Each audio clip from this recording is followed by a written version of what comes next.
This is Robert Montgomery, inviting you to join us for the story of a woman named Eve. Tonight's study in Suspense.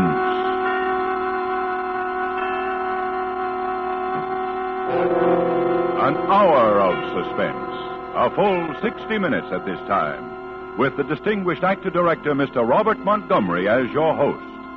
Tonight, our star is Miss June Havoc. Miss Havoc will appear in The Black Angel, a suspense play produced, edited, and directed by William Spear.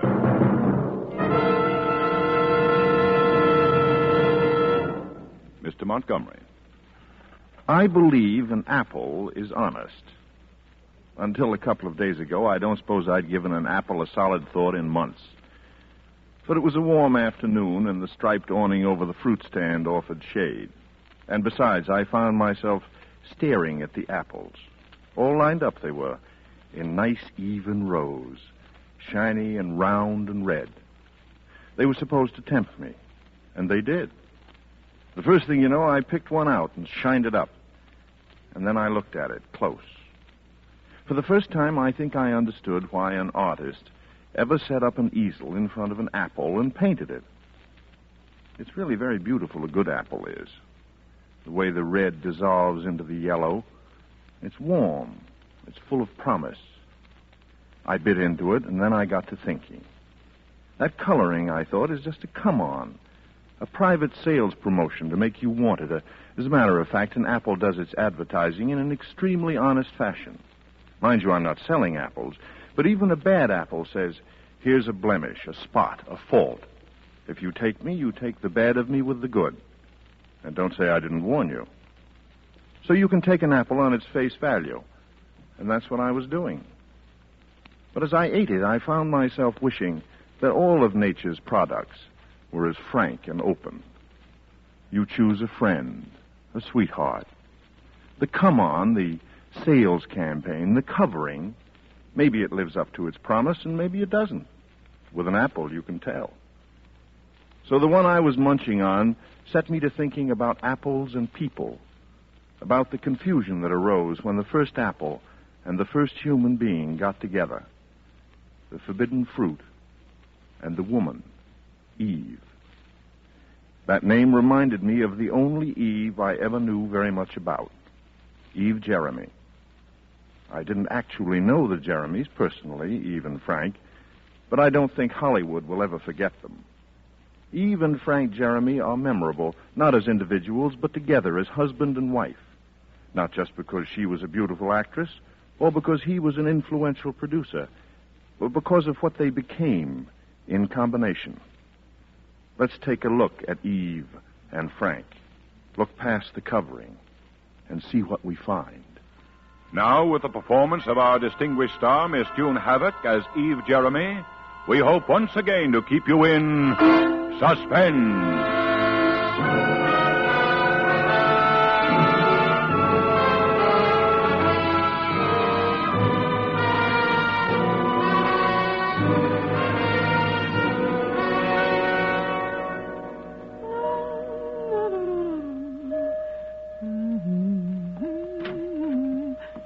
Frank? Is that you, Frank? Well, darling, we'd better get a move on. You know how Azadia is about her sit-down dinners. It's after 7 now, and it'll... Oh, Frank, you're not even dressed. I can't go, baby. Oh, for heaven's sake. What do you mean you can't go? I've just been on the phone half an hour. Crawford won't do the part. Well, she never was right for it anyway. I thought she was. Anyway, she won't do it, and now I've got to find someone else. Let's talk about it later, huh, darling? Go on, get your dinner jacket on, please. Look, you go without me, honey. I've got so much to do. I will not. I will not be the odd woman there. Oh, you know how Azadia is about how carefully she arranges now listen, everything. this is serious. Oh. Look, I didn't want to discuss it at home. I'm not the kind of guy who brings the office home every night. Maybe I'd be a bigger shot producer if I did. Anyway, business is lousy. See, just lousy. Money's frozen all over. It's all right for the big studios, MGM, Paramount, and Warner's. But it's murder right now for an independent. I know. Guys like me depend on money from the banks, honey. And even if I've got the best picture in the world, with money the way it is, I've got to have at least one big box office name, so the banks will think their investment is protected. Oh, Frank, I know all about this. You told me enough about it when you explained why I couldn't play the part myself. Well? Oh, Frank, honey, I am sorry. I suppose it is terrible that I'm fussing over a little thing like a dinner party when you have... Oh, that's better, sweet. Well, Frank, why don't we go out to dinner anyhow? You know, it might relax you and take your mind off things. No, honey, now, if I don't get my whole deal set within the next 48 hours and get word to New York about who my star is, we can't shoot this year. And frankly, if I can't afford, I simply just can't afford. I mean it literally, to lay out the rest of this year. Well, Fontaine can't do it. Crawford won't. All right, who's it going to be? Eve, just one star that's been right for it from the beginning. Now, you'll get sore again, and we'll have a big shindy about it. But honestly, honey, now, if you could just believe me when I tell you that she doesn't mean anything to me. Nothing but a big... Lorna Moore. Yes, Lorna Moore. And I suppose you've been talking to her, seeing her, trying to warm up that old... I just hung up the phone from talking to her. I'm going to see her, and so that's why I can't go to dinner. She's out at the Malibu Beach house. Oh, look, Eve, why can't you believe me when Frank, leave me alone. Oh, what do you think I am? Do you think I'm going over to Azadia's and tell them the reason I'm alone is that you couldn't come? You had to go out and see Lorna Moore at her beach house in Malibu. Oh, I can just see that look on Azadia's face when you and Lorna and Azadia all used to be such great friends. You never went to have dinner at Azadia's alone up until 6 months ago. Oh, no. You always had Lorna along, even though she hadn't made a picture for you for 3 years. She wasn't a business deal then. Oh, no. All right. You know how I feel about everything, so you can just go and do as you exactly please. Darling, if you just listen to me. I don't care about Lorna at all. You must know that. I don't even care for her particularly as an actress. But I need that name or I'm sunk. She's the only available actress in the whole world that can play that part of... Yes, she's the only actress that I can get in a hurry with a big enough name. Oh. Okay, Eve, I'm going out to Malibu. Oh, honestly, honey, I don't think I'll be any more than an hour. You can call or so. Azadia from there. I'm not going to call her. All right, I'll call up from there.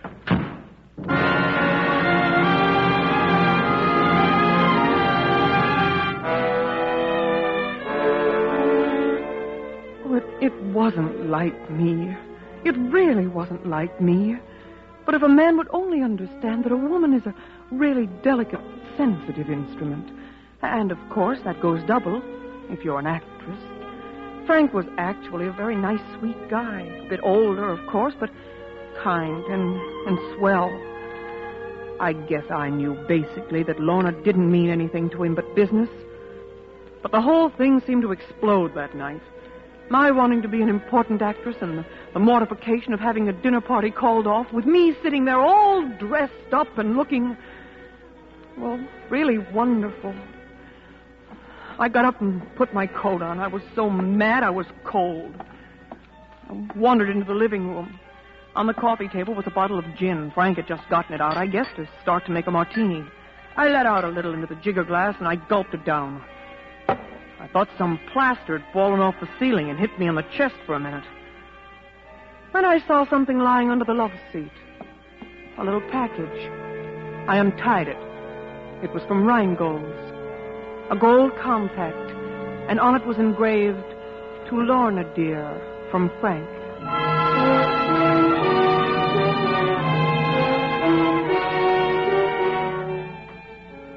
I guess it was the gin made me decide to do it. Anyway, the next thing I knew, I was out in my car, backing out of the driveway and turning up Sunset. I knew I was headed for Malibu.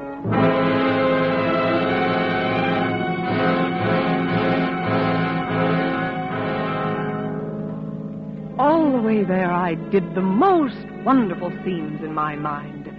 I'd knock on the door, then quickly open it so they wouldn't be able to get out of each other's arms. "Good evening." "Oh, no, please. Don't let me disturb you. I merely came to bring you this present that Frank, in his haste to get over to see you, neglected to bring. It's this lovely gold compact. He picked it out all by himself, of course.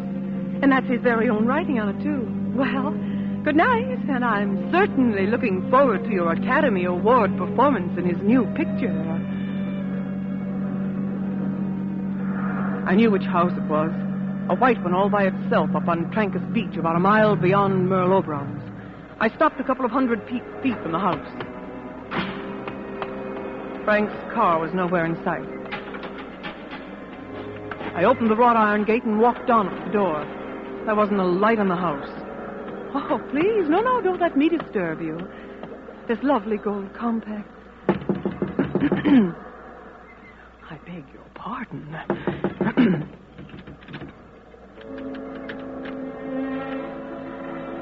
Then I saw that the door was standing open a couple of inches. I pushed it wide open. Took a couple of steps in and stood there.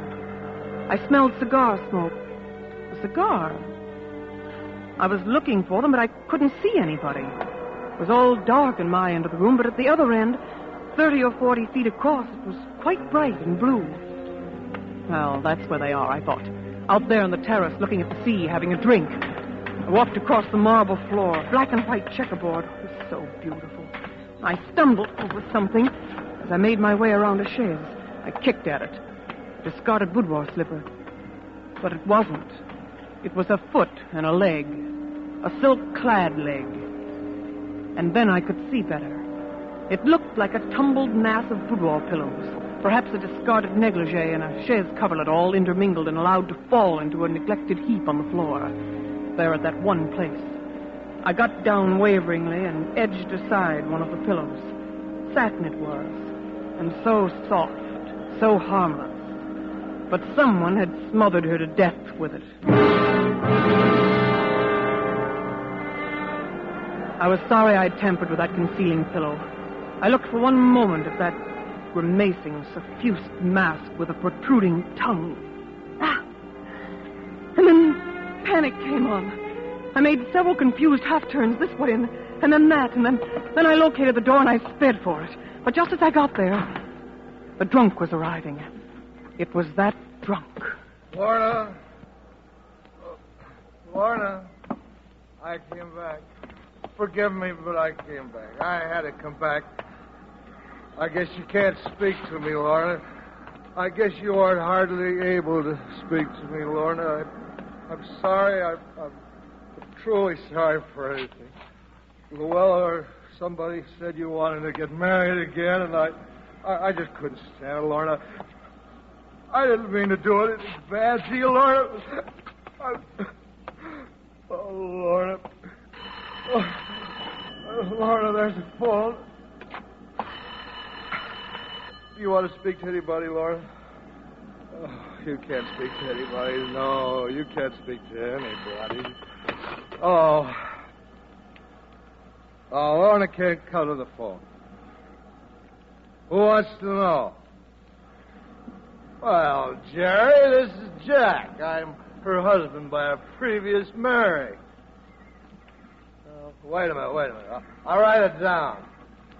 Oh, wait for me like that. Sounds like you're just in the next room. Huh? Yeah, Jerry Jordan. All right, Jerry. Kiss Broadway for me. No trouble, I'm sure. Lorna, I wish it were possible. Oh, Lorna. What's the matter? What's the matter? How you fall out? Huh, Lorna? Lorna.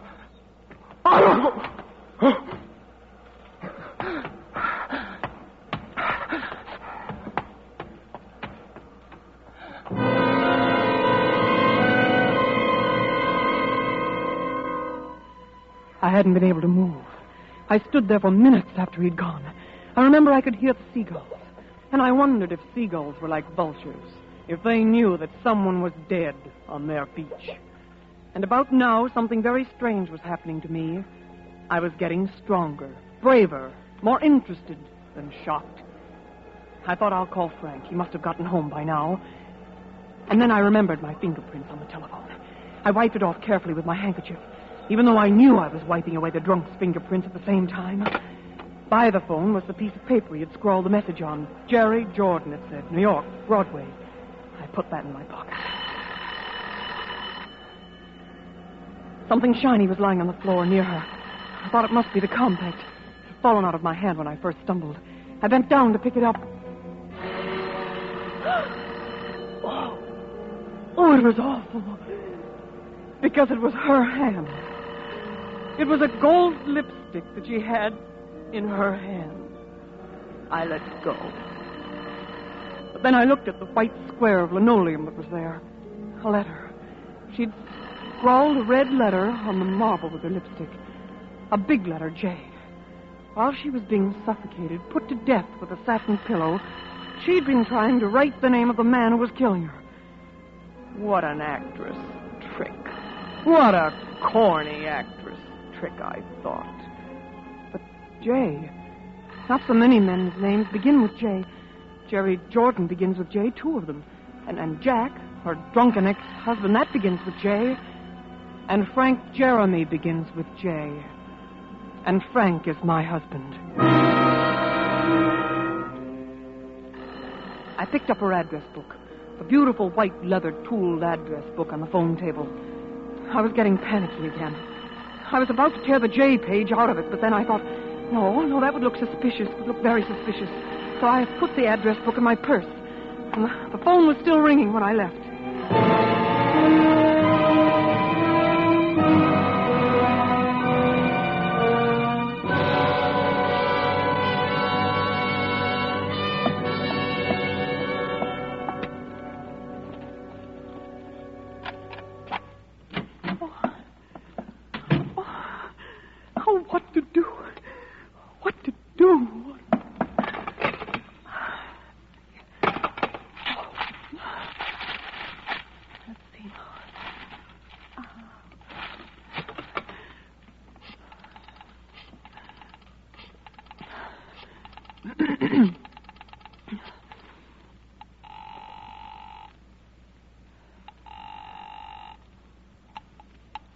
Hello? Oh, may I speak with Azadia, please? They're all upstairs looking at the television, the wrestling matches. I wonder if I could take a message. This is Mike Romanoff. Oh, Mike. Mike, this is Eve Jeremy. Hello there, darling. Hello. Are you all right? We've been worried. Tried to call you. Azadia said she couldn't understand why she hadn't heard from you. Well, Mike, I've had this frightful headache. Just more than I could bear. Came on me while I was dressing, and I just had to lie down. It just won't stop. But didn't Frank call and tell you that we couldn't make it?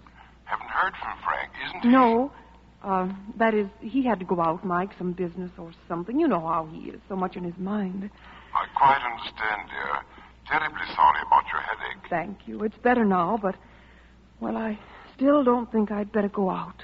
Oh, darling, I hope you understand I did my best to see it wasn't printed. What? What wasn't printed, then? You haven't seen tonight's Hollywood Hush, then? Oh, that. Oh, well, Of course, it's just that it was mean, and it happened in my restaurant, and I knew you'd understand. Oh, of course I do, Mike. Good night, my dear. See you soon. Take care of that headache. Thank you, Mike, I will. Good night.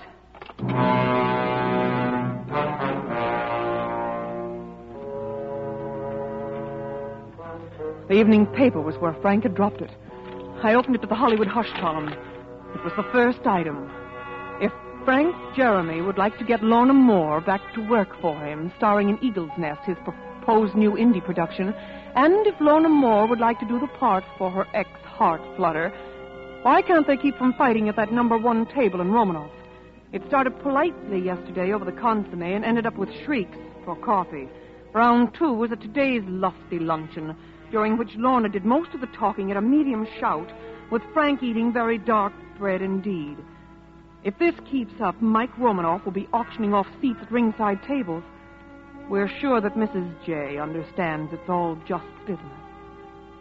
J. Mrs. J. And then I heard them coming in. Hello, baby. Don't be frightened, Evie. It's all right. It's all right. It's good. They think Well, look at you. I know about it, and it wasn't you. Tell them, Frank. Tell them it wasn't you. Tell them. Yeah, tell us, Frank. How did you know? Oh, the radio. I was there. I was right there when... Baby. What'd you say, lady? She didn't say anything. She said she heard it on the radio. Tell them, Frank. I have been. 2 hours now. It doesn't seem to He help. couldn't have. Don't you see? He couldn't have. Yeah, we'd better let him go, Lieutenant. She says he couldn't have done it. Shut up. Mrs. Jeremy, did you not... Can you say with certainty what your husband's whereabouts have been since 7 o'clock this evening? Baby, shut up. Can you, Mrs. Jeremy? Listen, No. You know he was going to visit out at Malibu to visit Miss Lorna Moore. Yes, I knew that. It was a business thing, and Well, we got to get going. Oh, Frank. Oh, Frank, look, what have they done to you? Look, they've been fighting with you. We ain't been fighting with them. But that Lorna Moore, she used to be a swimmer in the Olympics. Your hand, darling, it's all bleeding. She had long fingernails, too. Her cat did that. I told you over and over again where they came from. She wouldn't let him in, but her cat raked his hand. It was outside the door. It had gotten out of... Well, so much for the cat. No, wait. Wait, won't he need something? Oh, please, let me give him something to take with him. It's all right, sweet.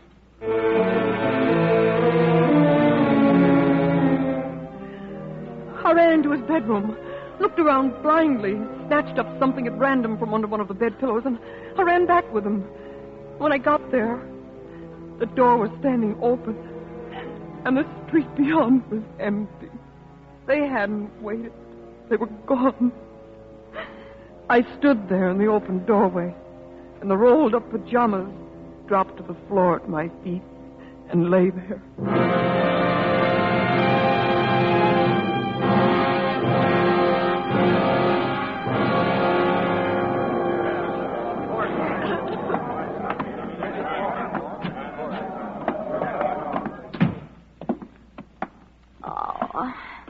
Sit down, Mrs. Jeremy. Thank you. It's just a technicality.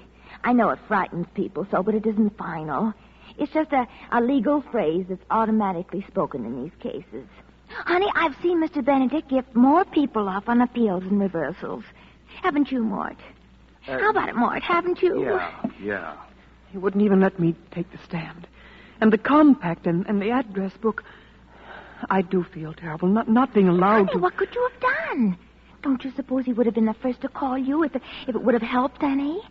Mr. Benedict never overlooks a witness he thinks can help a case. Really?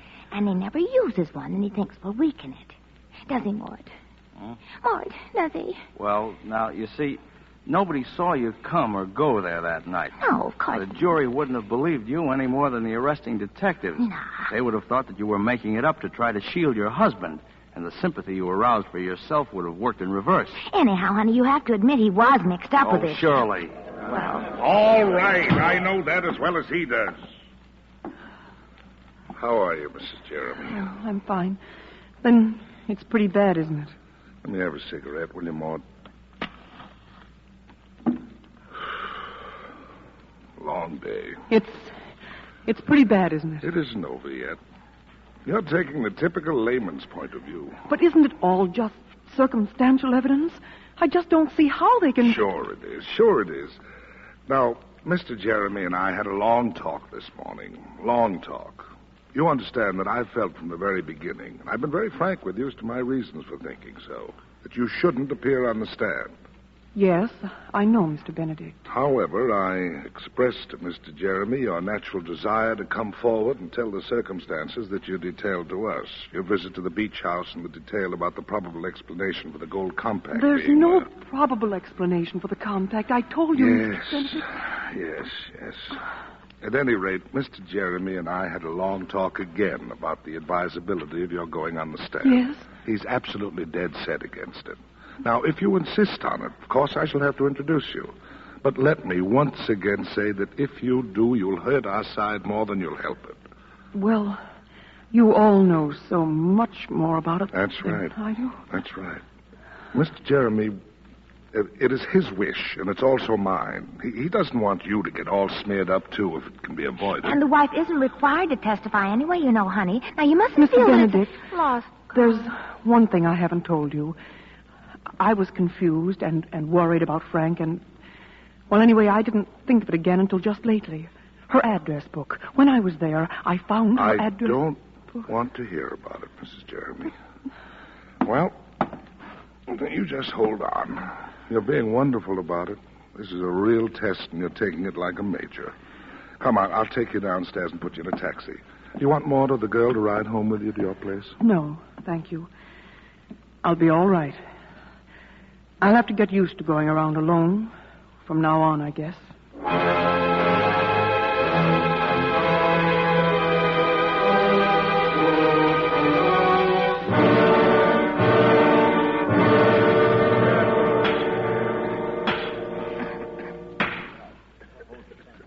Ladies and gentlemen of the jury, have you reached a verdict? We have, Your Honor. The defendant will rise. Oh, Frank. Take it easy, sweet. It's going to be all right. What does the jury find? We find the defendant, Frank Jeremy, guilty of murder in the first degree.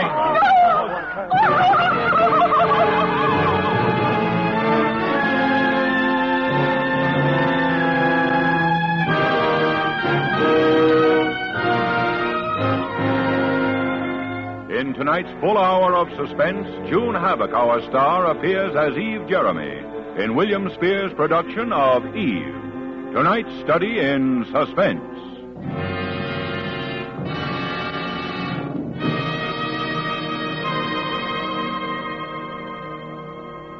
In just a moment, we will return with Act Two of Suspense. This is CBS, the Columbia Broadcasting System. This is Robert Montgomery again. Quote, "A woman is a delicate, sensitive instrument, and that goes double if the woman is also an actress." Unquote. Eve Jeremy said that a long time ago, before Lorna Moore was murdered. Now the sensitive instrument that is Eve Jeremy is forced to follow a course that she's never planned for herself. A course dictated by somebody else's verdict. A verdict of guilty of murder in the first degree. We bring back to our Hollywood soundstage our star, Miss June Havoc, as Eve Jeremy, with William Johnstone as Frank Jeremy, and Wally Marr as Jerry Jordan in Eve. Tonight's study in suspense.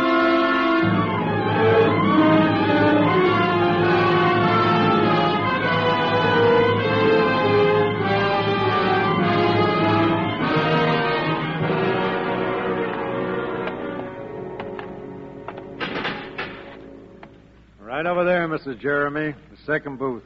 Oh, thank you. You have 5 minutes. Oh, sweet.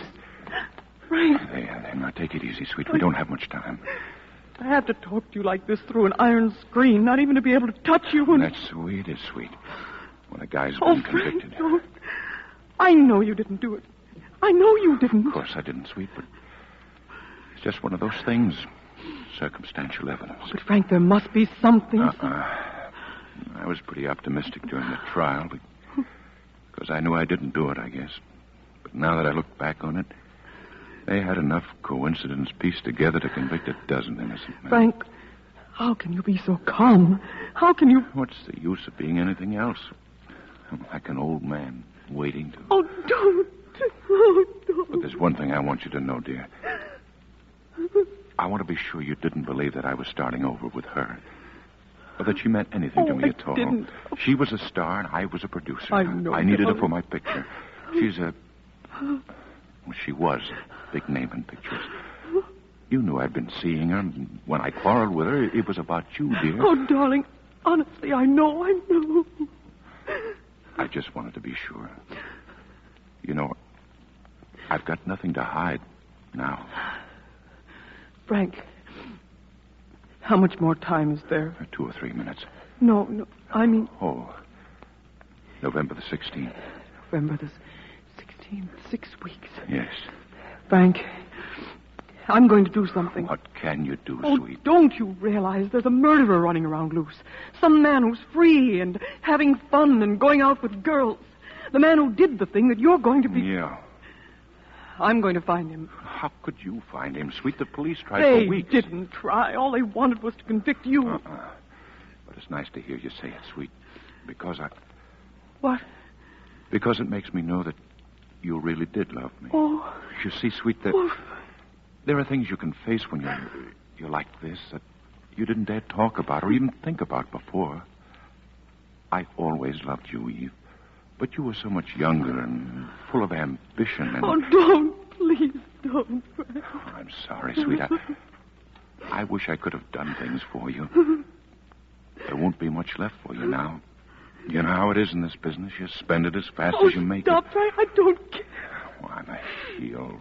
Forgive me, sweet, but it's wonderful to know how you do feel. Frank, I'm not going to let this thing happen. There must be something. There must be some clue Well, somewhere. don't you think the police thought But there are things the police didn't know. Things I saw. Things maybe you saw when you were up there and didn't tell them. I couldn't very well have told them anything about that. My whole defense was that I hadn't been up there. But there wasn't anything. Nothing important. There must have been something. Whoever was there before you, whoever did it must have left some trace. Well, I know what I'm going to do. What do you... Her address book. I took it away in my purse because, well, it was open at the letter J and your name was in it. It was a silly thing to do, but I have it now and I... Don't do it, Eve. I'd love you to want to, but I can't stand to have you in this Frank, mess. I'm an actress. I can carry it off. Now tell me, please, wasn't there anything you noticed when you... Well, I was only there a second. I saw her right away, and I've beat it at done things for you.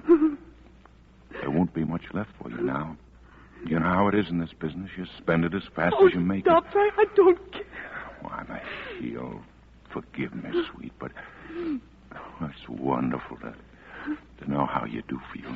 Frank, I'm not going to let this thing happen. There must be something. There must be some clue Well, somewhere. don't you think the police thought... But there are things the police didn't know. Things I saw. Things maybe you saw when you were up there and didn't tell them. I couldn't very well have told them anything about that. My whole defense was that I hadn't been up there. But there wasn't anything. Nothing important. There must have been something. Whoever was there before you, whoever did it must have left some trace. Well, I know what I'm going to do. What do you... Her address book. I took it away in my purse because, well, it was open at the letter J and your name was in it. It was a silly thing to do, but I have it now and I... Don't do it, Eve. I'd love you to want to, but I can't stand to have you in this Frank, mess. I'm an actress. I can carry it off. Now tell me, please, wasn't there anything you noticed when you... Well, I was only there a second. I saw her right away and I've beat it. There was only, Well, Frank? A smell. What? Cigar smoke. Yes. I remember that, too. Time's up, Mrs. Jeremy. Frank, I'll write every day. All right, Mrs. Jeremy. Goodbye, darling. So long, sweet.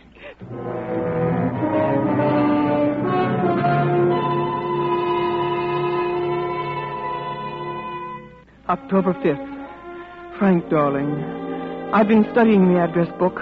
Under the J's, there are only 3 others besides yours. And I'm going after them one at a time. Tomorrow, I'm going down to see Lieutenant Trout at the Homicide Bureau. I won't tell him anything, but he always seemed to me to be one of the few who tried to be fair, and I might need help. Oh, darling, I know it isn't much, but you must keep on hoping. Something will happen. And if only because I love you so desperately. So desperately.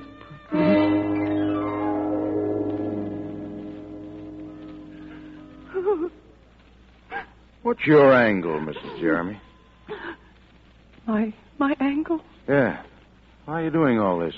Why, he's my husband, and I love him, and I... Look, Mrs. Jeremy, the cops around this town aren't exactly dummies, you know.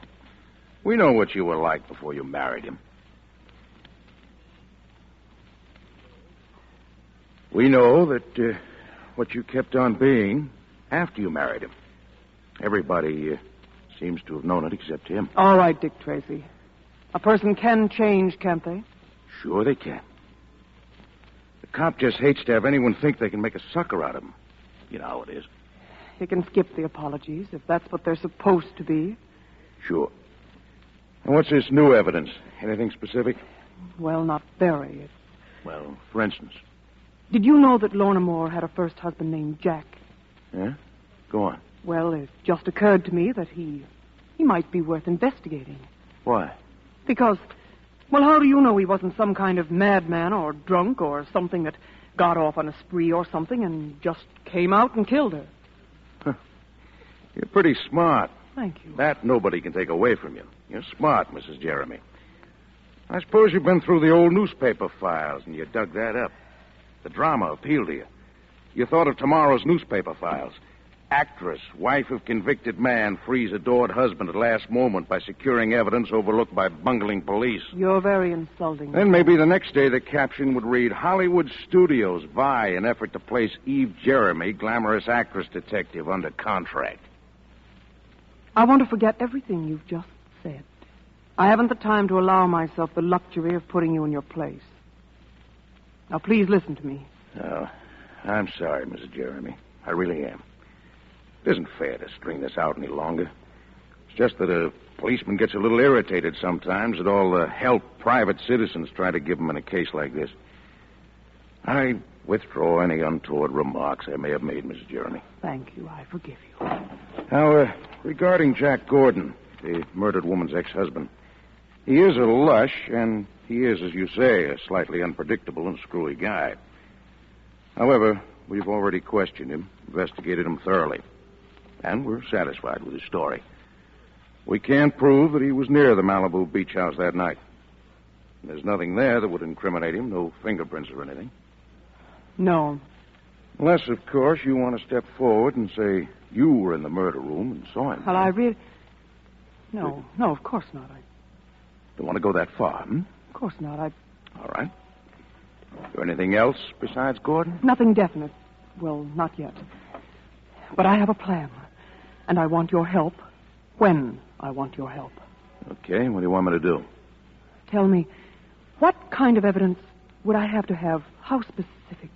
To upset a first-degree murder rap? Yes. Something in writing. Oh, that's not so easy. You got a suspect in mind? Some particular person? Well, not yet. But you might have. Well, there's one other thing. It's an old trick, but it's still good. What do you mean with... Yeah. Ever see one of these things? No, I don't think so. Yeah. Talk into this little gadget here. What would you suggest I say? Oh, anything. Just talk. Lieutenant Trout is one of the most chivalrous gentlemen I have ever met. Quite a realist, aren't you? Here, listen. Lieutenant Trout is one of the most chivalrous gentlemen I have ever met. You see? What is it? Detectograph. Think it might come in handy? Uh-huh. It might.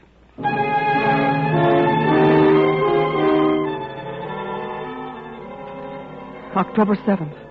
Darling, I saw Trout, and I'm afraid he's not quite the kindly soul I thought he was, but he did help me in one way.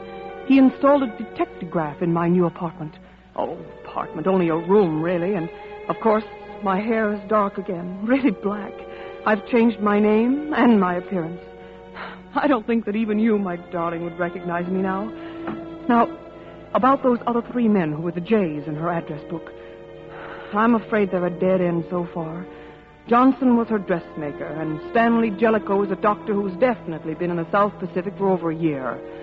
I know that the J she tried to write with her lipstick is one of those 4 names in her book. Naturally, darling, we know it wasn't you. And for the time being, at least, we'd better forget about her husband, Jack. After all, Frank, it would incriminate me to bring that out. Maybe if the last one doesn't pan out, I can go after him then. There's just one more. Jerry Jordan. You remember, darling? He was the one who called on the telephone when that horrible drunk answered at the beach house. He said he was calling from New York. But maybe that was some trick or something. Anyway, I have his Hollywood number.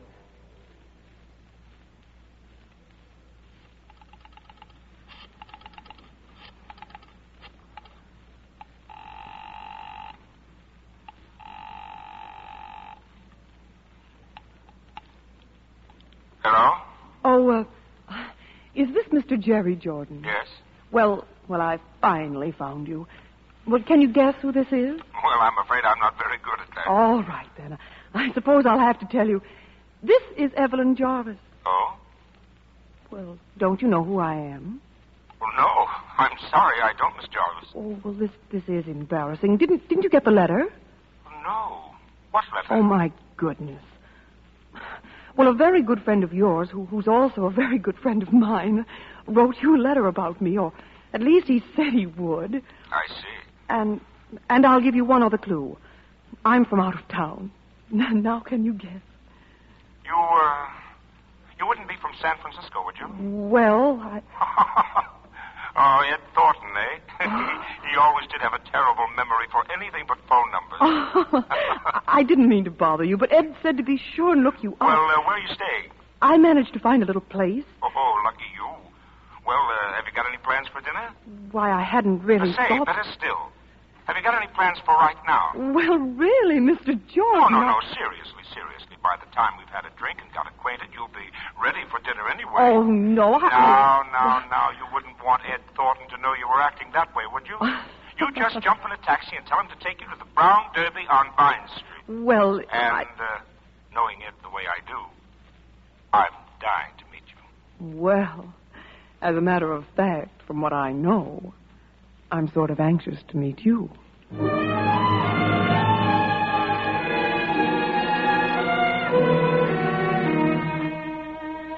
Darling, just a quick P.S.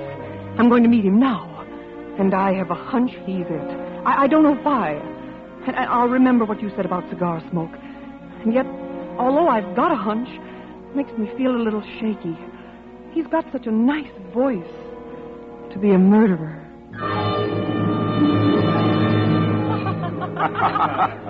Oh, so that's what he says about me, huh? Fine pal. I'll say one thing for Ed. He may be an awful liar, but he's sure got good taste. Well, thank you, which proves that he's no liar. Tell me, Jerry, is this the Brown Derby? I mean, the one you hear about? Uh-huh, this is it. Are there any people, famous people here now? Well, it's a little early, but... I'm just a small-town girl at heart, you see. San Francisco isn't such a small town. Well, I live sort of outside of San Francisco. Oh, look. Jerry, isn't that Jean Tierney over there?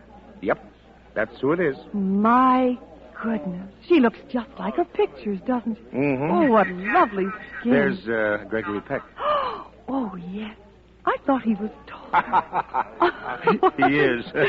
Jerry, do you know any of these people? No. I've never gone around with the picture crowd. Oh. Oh, now I suppose you're disappointed. Oh, no, I'm not. I've always thought it was awfully silly, really, all this worship of stars. Still, Hollywood must be sort of an exciting town to live in. Oh. I mean, from some of the things I hear that go on. Oh, that's mostly newspaper talk. Hollywood's about like any other town. They have their regular quota of divorces and fist fights. And murders. Oh, you mean that Lorna Moore business? Well, I read something about it. Yes, that was a genuine tragedy, all right. Jerry, I don't suppose you knew her either. Well, as a matter of fact, Lorna was one of the few celebrities I did know. Really? What was she like? Well, Lorna was a long ways from being the sweet little thing she seemed to be on the screen. She was? But murder. Yes, I suppose nothing really excuses that. Well, anyway, they got the man who did it. Frank Jeremy? Yes. Yes, I guess they did. You mean you don't... Oh, the case looked good enough. You can't always tell about those things, though. Any number of people might have done it. Well, who, for instance? Oh, well, Jeremy's wife, for one. His wife? Well, there was talk that Jeremy's relations with Lorna weren't always strictly business. You can't tell. But I'm afraid little Lorna's life was kind of a mess. Jerry, were you... Mixed up with Lorna? Oh, no. But didn't the police, I should think with a woman like that, all of her friends... Oh, they nabbed Jeremy so quick they didn't even question anybody else. Oh. Anyway, I was out of town when it happened. Jerry, may I have a cigarette? Oh, of course. Waiter, please. Well, what kind will you have? Oh, don't do that. I'll smoke whatever kind you have. I don't have any. Yes, sir? A package of cigarettes, please. Oh, what will they be, dear? Oh, any kind. I don't smoke often enough to care. Can't pin you down, huh? Just use your judgment, Chris. Yes, sir. Don't you have a favorite brand? No. I only smoke cigars. What? I said I only smoke cigars. Darling, don't you see? His name in her book, and he admits he knew her, and the cigars. I'm positive. Now, if I can win his confidence, get him up to my apartment near the dictograph, I know I can do it. We've still got 4 weeks, darling, but I'll have to be awfully careful. He's clever and intelligent. Imagine a man who can carry a thing like that on his conscience and still be so terribly nice and courteous and thoughtful. But I'm going to win for you, darling. I know I am now.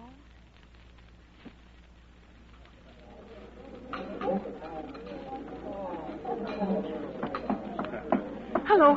Hello, Jerry. Hello, baby. You've been waiting long. Oh, not very. Oh. Jerry, something the matter? No, nothing's the matter, baby. Oh, something is, though. Oh, nothing that makes any difference, baby. Well, what is it? I don't know. Sometimes it almost seems as though you were kidding me, as though you were, well, keeping some kind of a secret that you didn't want me to know. Isn't it a woman's privilege to have secrets? Oh, don't talk like that, baby. Oh, Jerry, you know I couldn't have any secrets from you. Well, why do we always have to meet here, for instance? Why can't I pick you up at your own place once in a while? I don't even know where it is. Maybe I like this place because this is where I first met you. There, you see? You see, you haven't even answered me. Well... And what about San Francisco?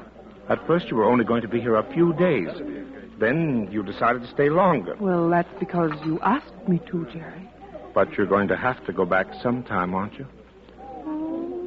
What are you going back to in San Francisco, baby?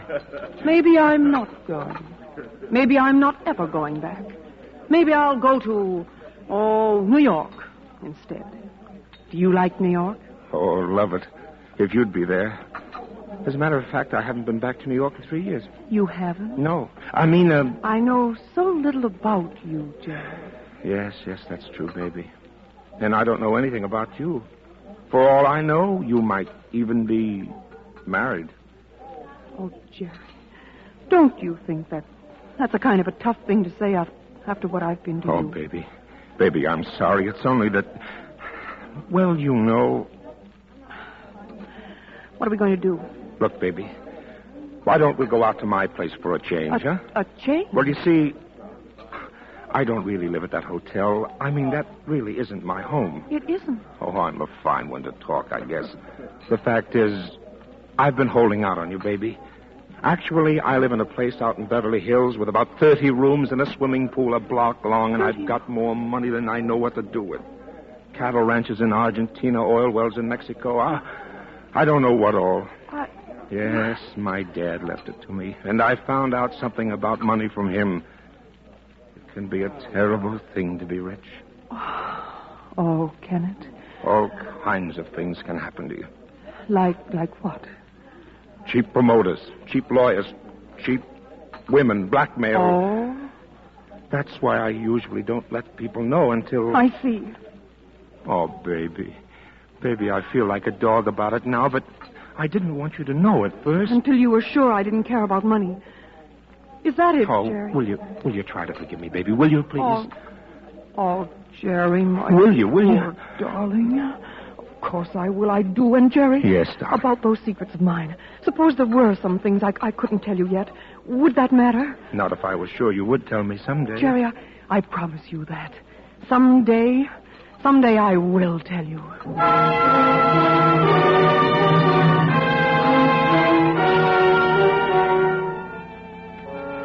Frank, darling, I know the delay must be torture to you, but you must understand how careful I've got to be. Supposing, I know I can't be wrong, but just supposing he weren't the man. That's why I've got to have the positive, living truth on that detective phone. I haven't been able to get him up there yet, but we've still got 10 days. And I have a feeling it's going to be soon. Very soon. So please don't worry, darling. And I miss you very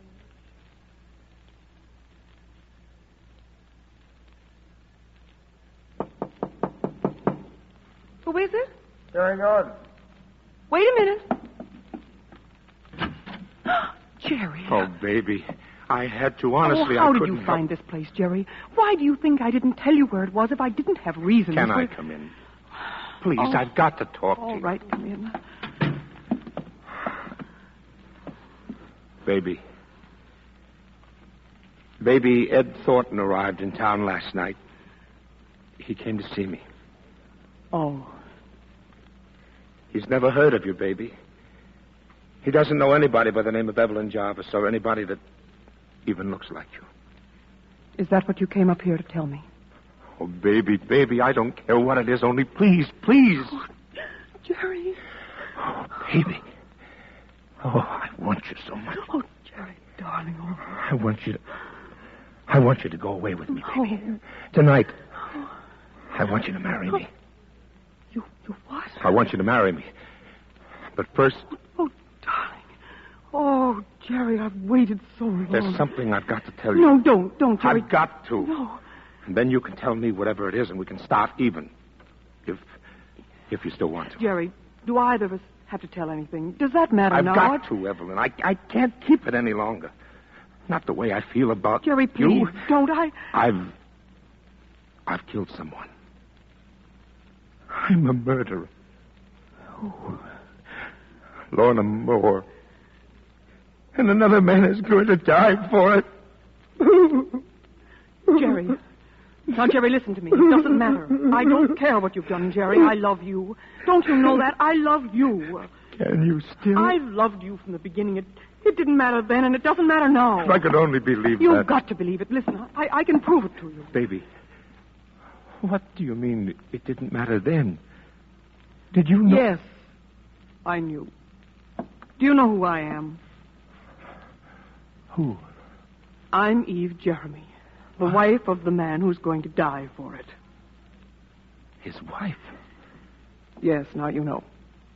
And you're willing to let him die? Oh, Jerry, he deserves to die for the things he's done. He'd have probably killed her anyway. I knew he was seeing her. He was a beast. I knew from the beginning it was a mistake. He beat me. He did. He tortured me. I can't even tell you some of the things he did. When does it happen? The 16th. Tomorrow night. Tomorrow night? Does that matter to you? Oh, I'd let 50 men die to get you, baby. That's why I haven't seen you. I was waiting We could be in Argentina tomorrow night. Yes. I'll pack. I can get plane tickets tonight from a friend. I don't have to change. Oh, no, you look lovely, baby. I'll just throw a couple of things in a bag. Nobody knows about this place. Make it quick, though. And it's a perfectly logical time for me to go away for a while. But hurry, baby, hurry. Yes. I'm all ready. Now, how do I look? Oh, you look great, baby. Wait a minute. What? I ought to write a note to him. Your husband? Yes, now. Just to keep both of us in the clear. He won't get it before he... What are you going to say? You can read it. You can read it if you want to. Oh. Now, here. Here, I'll mail it for you. No, I'll just stick it here in my handbag. I'll mail it at the airport. All right. Are you ready? Yes. Come on.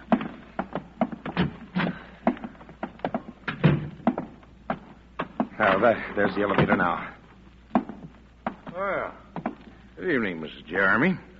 Oh, hello. You, taking a little trip? Well, wouldn't you if you were me? Sure. I know how you feel. You in a hurry? Sort of. My friend here was going to run me down to the airport. Lieutenant Trout, Mr. Jordan. How do you do? Well, I won't keep you but a minute. And I'll give you a fast trip down there in a squad car. Let's just step in here. No, not your apartment, Mrs. Jeremy. Next door.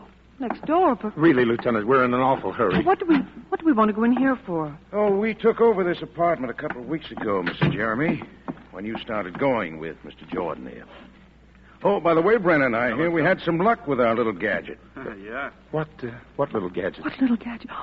You forgot, Mrs. Jeremy? A detectograph.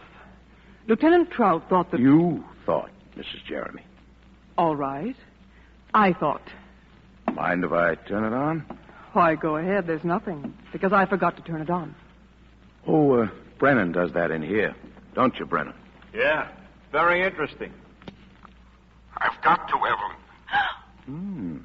I can't keep it any longer. Not the way I feel now about you. Jerry. I killed someone. I'm a murderer. Lorna Moore. And another man is going to die for it. Well, I guess that's about all we need to know, isn't it? Yes, I guess it is. Well, I told you I'd get him, didn't I? Yeah. Heaven. You can wrap him up and take him away, Lieutenant. And don't forget to send me back my husband the first thing in the morning. Come on, Jordan. Eve. So long, sucker. Eve. They sure gave you the right name, baby. Yes? Only you wouldn't have needed the apple. Or the snake.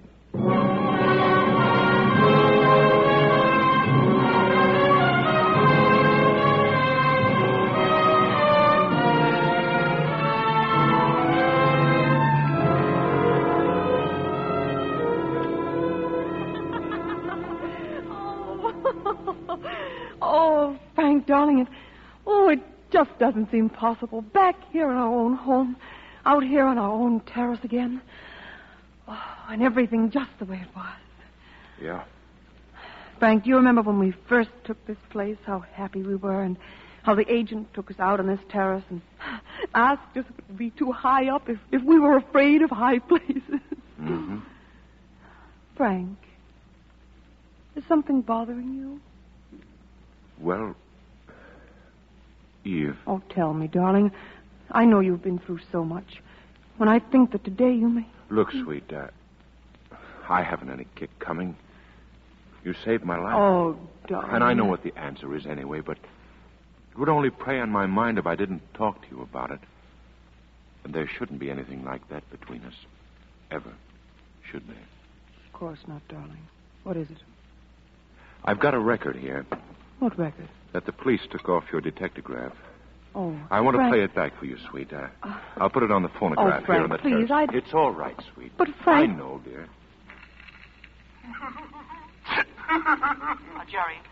Jerry, listen to me. It doesn't matter. I don't care what you've done, Jerry.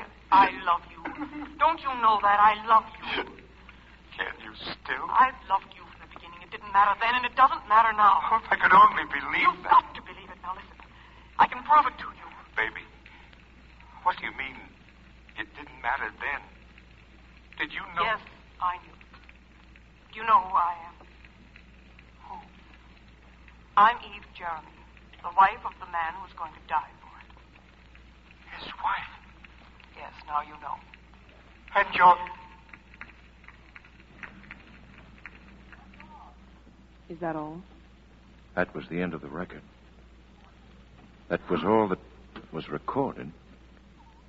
Oh, it's all right, sweet. It's all right. I know. Please, darling. Oh, Frank, don't you see? I had to play it that way. Oh, I surely, did. dear. Don't you see? I had to make him think that so I could say I it to you. know, sweet. I know. I just wanted you to say it, I guess.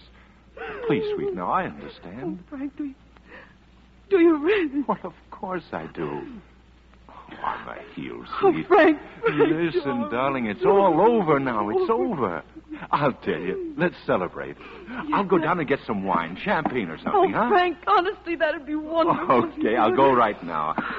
Only What, darling? Well, I'm just getting out of the clink. I don't have any money. Oh, Do you? Of course not, of course.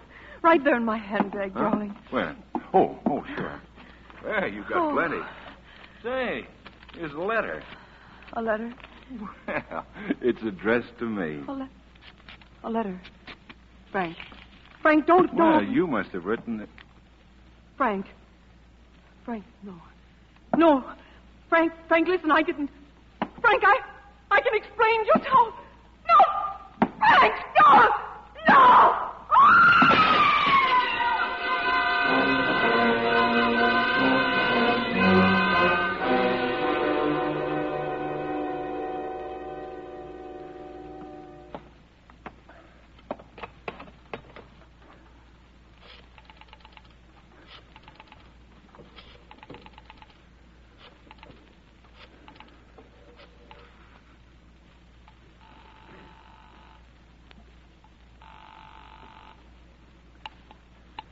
Lieutenant Trout, homicide. Trout? Is Frank Jeremy. Terrible things just happened. What? My wife. Suicide. Nerves, I guess. She jumped off the terrace before I could stop her. As 14 stories. It was suicide, was it? She gave me a note in her own handwriting just before. Oh. Well, of course, the note says so. I'll read it to you. It says, Frank, my darling, I've been wrong all the time. Oh, so terribly wrong. You know what I mean.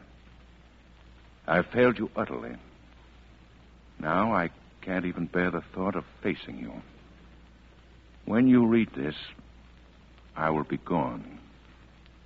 This is farewell. Forever. Signed, Eve.